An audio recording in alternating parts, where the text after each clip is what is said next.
नमस्ते किसान साथियों। आज हम कम लागत में उत्पादन कैसे बढ़ाना है इस विषय पर बात करने वाले हैं।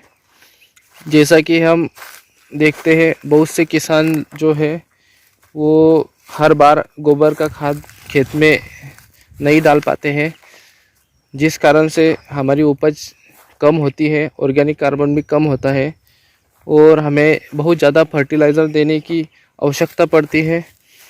तो हमारी लागत बढ़ जाती है और उसके साथ हमारा उत्पादन भी घटता है। तो ये वीडियो आपके लिए बहुत अच्छा है। ये आपको करना क्या है, आप आपके ज़मीन से जो भी फसल निकली है, जो भी आपके ज़मीन द्वारा बाहर निकला है, तो उसे आपको वही सड़ाना है, वही गलाना है, उसे आपको जलाना नहीं है।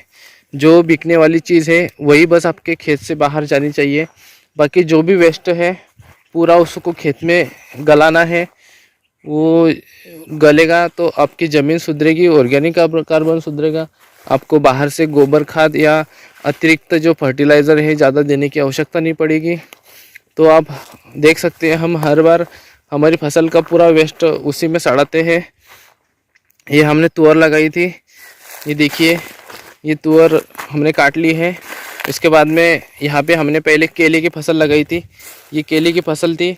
हमने किया क्या था, एक तास में हमने तुअर लगाई थी और दूसरा जो बेड है वो खाली छोड़ा था और तीसरे बेड में हमने तुअर लगाई थी। हमने प्रत्येक एक बेड में कचरा डाला था। जो हमारा केले का जो फसल का जो कचरा पड़ा था, जो पौधा था वेस्ट, उसको हमने ये कैरी में डाला था। एक लाइन में हमने तुअर लगाई थी और एक लाइन में हमने जो हमारा जो केले की फसल कटी थी तो उसका पूरा वेस्ट एक लाइन में डाला था। और जैसे ही हमारे तुअर की फसल खाली हो गई है तो आप देख सकते हो ये कचरा पूरी तरह सड़ चुका है, ये पूरा वेस्ट हो चुका है। इससे पूरा खाद बन चुका है खेत में। आप देख सकते हो ये पूरा खाद बन चुका है उसका, ये पूरा गल चुका है। और हम इसको ना जलाएंगे ना बाहर फेंकेंगे। हम इसमें करेंगे क्या, हम सीधा अब इसमें नागरती करवा देंगे। नागरती करने के बाद ये पूरा ये खेत में हमारे दब जाएगा। दबने के बाद हम इसमें क्या करने वाले हैं, इसमें हम बारिश जैसे ही होंगी हम ड्रिप डालेंगे खेत में। तो हम इसमें डीकम्पोज़र छोड़ेंगे, हम डीकम्पोज़र छोड़ेंगे इसको 1-2 महीने तक। तो ये पूरा जो वेस्ट पड़ा है, थोड़ा सा भी जो कचरा होगा ये पूरी तरह से पूरा घुल जाएगा, कुछ भी नहीं बचेगा। और इससे हमारे खेत में जो है केचुए बढ़ेंगे। केचुए बढ़ने के साथ ऑर्गेनिक कार्बन बढ़ेगा और हमारी फसल जो है उसकी क्वालिटी बहुत अच्छी होगी। हमें उसमें यूरिया डालने की आवश्यकता ही नहीं पड़ेगी। यूरिया बहुत ही कम डालना पड़ेगा, क्योंकि यूरिया हम ज़्यादा डालेंगे तो हमारी ज़मीन ख़राब होती है और उसमें जो भी केचुए रहते हैं वो केचुए भी ख़त्म होते हैं। तो हमें यूरिया का उपयोग कम भी करना है और इससे हमारी यूरिया का उपयोग भी कम हो जाएगा। फर्टिलाइज़र भी ज़्यादा हमको देने की आवश्यकता नहीं पड़ेगी। तो आप सभी फसलों का ऐसे ही कीजिए जैसे कपास है। कपास आपकी बिक जाएगी, उसके जो तने रहेंगे उसको आप किसी भी बारीक करने वाली पिसाई मशीन आप खेत में ले आइए, उसको पूरा पीस दीजिए और कचरा पड़ेगा आपके खेत में उसको नागरती कर दीजिए। तो ये ऐसा आपको सभी फसल का करना है। जितना आपके ज़मीन द्वारा बाहर निकल रहा है उतना आपको उसी में गलाना है।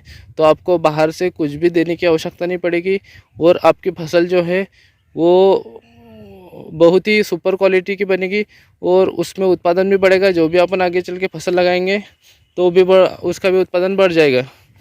और ऐसा आप यदि ऐसा हर बार आप 3 से 4 बार के बाद में तो आपको कुछ भी डालने की गरज नहीं पड़ेगी, क्योंकि ये वेस्ट जितना निकल रहा है उतना उसी में गला रहे हैं। तो आपको ऊपर से कुछ भी देने की नहीं गरज पड़ेगी। ये हमारी बहुत अच्छी तरीके से फार्मिंग है। आप ऐसा ही कीजिए, ये फार्मिंग करेंगे तो आपको 70% आपकी बचत होगी। आपको सिर्फ 30% ही केमिकल डालने की आवश्यकता पड़ेगी, फर्टिलाइज़र डालने की। बाकी 70% का जो फर्टिलाइज़र का जो वेस्ट है ये इसी से निकल जाएगा। आपको सिर्फ 30% ही बाहर से न्यूट्रिशन देनी पड़ेगी।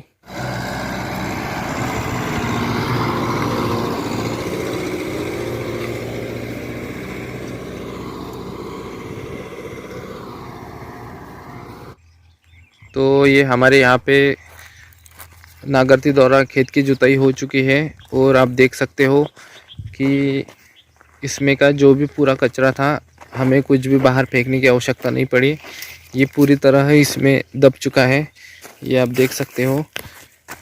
ये जो केले का जो रहता है इसमें बहुत ज़्यादा फाइबर रहता है, इससे धागे भी बनते हैं।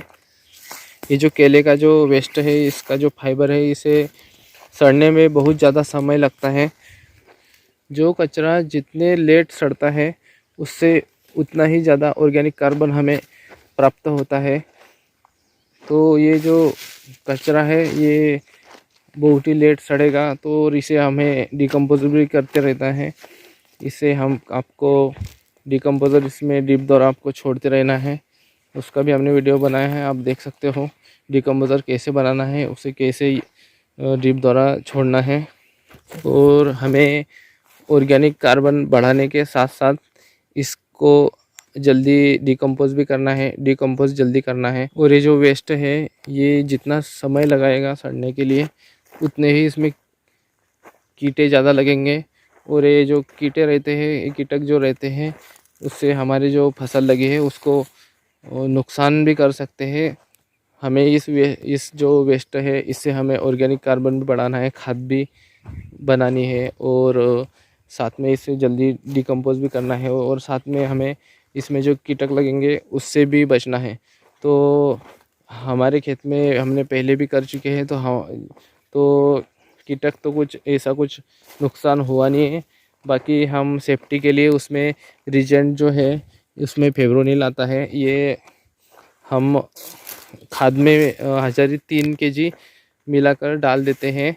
इससे होता क्या है, जो हमारे जो पौधे हैं वो विषैले हो जाते हैं। उस कारण से जो कीटक जो है वो हमारे पौधों को कुछ भी नुकसान नहीं पहुंचा पाते। साथ में आप इसमें नीम खल्ली भी डाल दीजिए, क्योंकि उससे आपको जल्दी फ़ायदा होगा और दोनों के कॉम्बिनेशन से आपको ज़्यादा रिज़ल्ट भी मिलेगा। इसमें कीटक ज़्यादातर कौन से लग सकते हैं, जो काला कलर का जो उसे हम भैंस बोलते हैं, वो काले कलर का जो कीटक रहता है उसे विवेल रोग कहा जाता है। उसे ये विवेल रोग के लक्षण हैं। हम 5 साल से ऐसा कचरा सड़ा रहे हैं, बाकी हमारे खेत में अभी तक के रोग नहीं पाया गया है। आपको भी कोई डरने की आवश्यकता नहीं है। तो ये विवेल रोग ही लग सकता है, दूसरा तो कुछ इसमें संभावना नहीं रहती है। तो इस रोग से बचने के लिए आपको रिजेंट खाद में मिलाकर आप डाल सकते हो। कुछ करने के बाद आपको इसके रिजल्ट भी हम अभी दिखा देते हैं। ये देखिए हमारे जो केले की जो बगीचा है उसकी आप क्वालिटी देख सकते हो और उत्पादन भी इससे आपका बढ़ जाएगा। और साथ में आप कम खर्चे में भी आपका जो बगीचा है वो अच्छे से आपका आ सकता है। तो आप ये प्रयोग करिए। और हमने इसमें ट्राइकोडर्मा, सुडोमोनास ऐसे जैविक जो फंगीसाइड का प्रयोग किया है। आप उसका भी प्रयोग कीजिए। एनपीके बैक्टीरिया है उसका भी प्रयोग कीजिए, डिकम्पोज़र का प्रयोग कीजिए। उसको हमने हमारे यूट्यूब चैनल में जाके आप देख सकते हो कैसे प्रयोग करना है और कैसे इसको बनाना है, वो भी आप वीडियो में जाके देख सकते हो। और वीडियो को पूरा देखने के लिए आपका धन्यवाद। वीडियो को लाइक, शेयर, सब्सक्राइब करना ना भूलिए। धन्यवाद।